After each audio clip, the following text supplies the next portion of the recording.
चलो आपको अगर चाहिए तो हम भेज भी देंगे। ये देखें जी, ये छोटे शुतुरमुर्ग के क्या है बच्चे, शुतुरमुर्ग के बच्चे हैं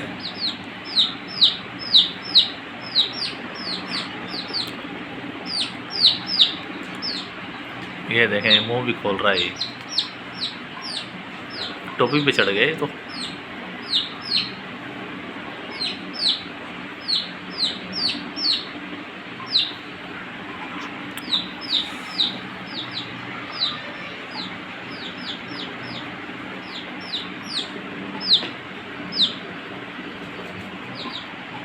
कहाँ भाग रहा है तू?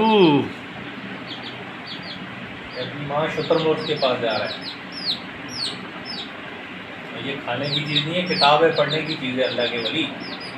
तो ये क्या कर रहा है भाई? शुतुरमुर्ग का बच्चा क्या करता रहता है हर वक्त?